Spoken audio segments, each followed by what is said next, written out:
তুমি তো মা হতেও পারবে না, তুমি বুঝবাও না। লাখ লাখ শুকর আল্লাহর কাছে যে আমি মাত্র জন্ম দিছি একজনকে, কিন্তু আমাকে যে কত বাচ্চারা মা ডাকে।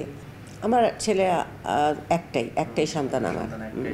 আমার ছেলেকে বলি মাঝে মাঝে, আমি যখন ওখান থেকে আমাকে আসতে দেয় না তখন আমি বলি, তো ওখান থেকে লাভটা কি আমার?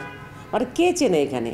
এখানে আমি কে? আমি তোমার আম্মা আর আমার ছেলের বউয়ের আমি শাশুড়ি, আর তো কেউ না। ওখানে আমার ডলি জহুর কোথায়? আমি এখান থেকে ডলি জহুর মানে কেউ পাত্তাও দেয় না। আমার দেশে গেলে তোমাকে ডলি জহুর হিসাবে সবাই চেনে, জানে। রাস্তা রিক্সাওয়ালাটাও বলে ডলি জহুর। তো আমার ভালো লাগবে না ওটা? এটা তোমার অর্জন। আমাকে যে লোকে চেনে, আমার দেশের মানুষ, আমার দেশের মানুষ আমাকে চেনে, ওখানে আমাকে সম্মান করে, ওইটা আমার দরকার না? ওটা আমার দুর্বলতা থাকবে না ওটার প্রতি? আমি ওদের সঙ্গে এইভাবে তর্ক করি, আর কিছু না।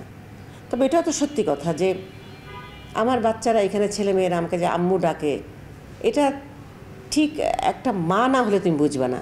তুমি তো মা হতেও পারবে না, তুমি বুঝবাও না।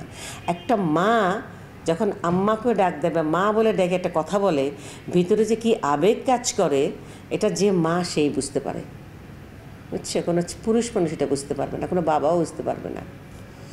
তো আমার ছেলে আমাকে আম্মু বললে তো ভালো লাগার কথা, সেটা আমি পয়দা করছি ওকে, সেটা আলাদা কথা। না, আমার ভালো লাগে, সত্যি কথা। মানে আমি তো বলি যে লাখ লাখ শুকর আল্লাহর কাছে যে আমি মাত্র জন্ম দিছি একজনকে, কিন্তু আমাকে যে কত বাচ্চারা মা ডাকে। কত মানে সৌভাগ্য হলে এরকম মা ডাক শুনতে পায়, তাই না? শুধু আমার মিডিয়ার লোকজন তো না, আমার প্রোডাকশনের ছেলে পেলেও তো আম্মা ডাকে।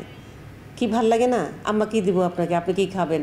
আম্মা একটু চা দিই, আম্মা একটু কফি দিই, আম্মা ভাত দিব বা খাবার দিব বা নাস্তা দিব, কী খাবেন আপনি?